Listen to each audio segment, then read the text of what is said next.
ಬಲಕುಂದಿ ಗ್ರಾಮ ಪಂಚಾಯಿತಿ ಮುಂದೆ ಕರುವೆ ಭರ್ಜರಿ ಪ್ರತಿಭಟನೆ. ಇಳಕಲ್ ತಾಲೂಕಿನ ಕಾರ್ಮಿಕರ ಹಿತರಕ್ಷಣೆಗಾಗಿ ಇಂದು ಕರ್ನಾಟಕ ರಕ್ಷಣಾ ವೇದಿಕೆ ಕರುವೆ ಬೀದಿಗಿಳಿದಿದೆ. ಇಳಕಲ್ ಮತ್ತು ಹುನಗುಂದ ತಾಲೂಕಿನ ಕರುವೆ ಪದಾಧಿಕಾರಿಗಳು ಒಗ್ಗೂಡಿ ಬಲಕುಂದಿ ಗ್ರಾಮ ಪಂಚಾಯಿತಿಯ ಮುಂದೆ ಬಿಸಿಲನ್ನು ಲೆಕ್ಕಿಸದೆ ಬೃಹತ್ ಪ್ರತಿಭಟನೆ ನಡೆಸಿದರು. ಬಲಕುಂದಿ ಗ್ರಾಮ ಪಂಚಾಯಿತಿ ವ್ಯಾಪ್ತಿಯಲ್ಲಿ ಬರುವ ಸರ್ವೆ ನಂಬರ್ 4ರಲ್ಲಿ ಲಭ್ಯವಿರುವ 30x40 ಅಡಿಯ ಜಾಗವನ್ನು ಇಳಕಲ್ ತಾಲೂಕಿನ ಕಟ್ಟಡ ಮತ್ತು ಇತರ ಕಾರ್ಮಿಕರ ಹಾಗೂ ಅಸಂಘಟಿತ ಕಾರ್ಮಿಕರ ಸಂಘಕ್ಕೆ ಕಚೇರಿ ನಿರ್ಮಿಸಲು ನೀಡಬೇಕು ಎನ್ನುವುದು ಈ ಹೋರಾಟದ ಮುಖ್ಯ ಆಗ್ರಹವಾಗಿದೆ. ಬುಧವಾರ ಬೆಳಗ್ಗೆಯಿಂದಲೇ ಕರವೇ ಕಾರ್ಯಕರ್ತರು ಬಲಕುಂದಿ ಗ್ರಾಮ ಪಂಚಾಯಿತಿ ಕಾರ್ಯಾಲಯದ ಮುಂದೆ ಜಮಾಯಿಸಿದ್ದರು.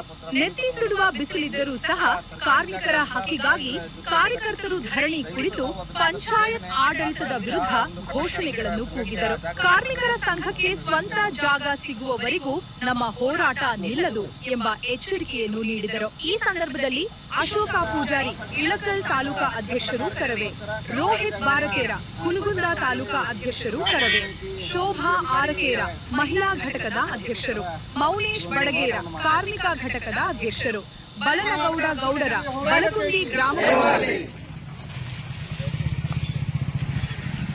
ಮರ್ಯಾದೆ ಕೊಡದ ಪಿಡಿಒಗೆ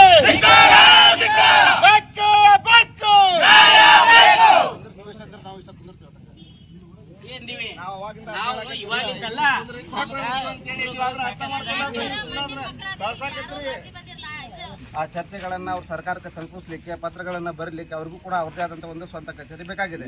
ಆ ಸ್ವಂತ ಕಚೇರಿಗೋಸ್ಕರ ತಾವು ದಯವಿಟ್ಟು ಸರ್ಕಾರಿ ಜಾಗವನ್ನ ಅದರಲ್ಲಿರ್ತಕ್ಕಂಥ ಒಂದು 30-40 ಅಥವಾ ಆ ಕಚೇರಿಗೆ ಎಷ್ಟು ಬೇಕಾಗತ್ತೆ ಆ ಕಚೇರಿ ಬೇಕಾದಷ್ಟು ಜಾಗವನ್ನ ತಾವು ತಮ್ಮ ಪಂಚಾಯತಿಯಿಂದ ಅವ್ರಿಗೆ ನೀಡಬೇಕಾಗಿ ನಾವು ನಿಮ್ಮಲ್ಲಿ ನಮ್ಮ ಕರ್ನಾಟಕ ರಕ್ಷಣಾ ವೇದಿಕೆ ಮುಖಾಂತರ ಹಾಗೂ ನಮ್ಮೆಲ್ಲ ಪದಾಧಿಕಾರಿಗಳ ಮುಖಾಂತರ ವಿನಂತಿಯನ್ನು ಮಾಡ್ತಾ ಮತ್ತು ಮನವಿ ಪತ್ರವನ್ನು ಕೂಡ ಕೊಡ್ತಾ ಇದ್ದೀವಿ. ಮತ್ತು ಆ ಸರ್ಕಾರಿ ಜಾಗದ ಉತ್ತಾರ ಕೂಡ ಇದರ ಜೊತೆಗೆ ಲಗತ್ತಿಸಿದ್ದೀವಿ.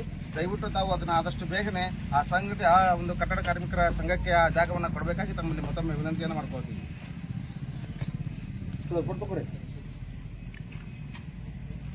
ಇರ್ತಕ್ಕಂಥ ಅಸಂಘಟಿತ ಕಟ್ಟಡ ಕಾರ್ಮಿಕರಿಗೋಸ್ಕರ ಸರ್ಕಾರಿ ಜಾಗವನ್ನು ಕೊಡಬೇಕು ಅಂತೇಳಿ ಗ್ರಾಮ ಪಂಚಾಯಿತಿ ಅಭಿವೃದ್ಧಿ ಅಧಿಕಾರಿಗಳಿಗೆ ಮನವಿಯನ್ನು ಸಲ್ಲಿಸ್ತಾ ಇದ್ವಿ. ಅದಕ್ಕೋಸ್ಕರ ಈ ಒಂದು ಹೋರಾಟವನ್ನು ಮಾಡ್ತಾ ಇದ್ವಿ.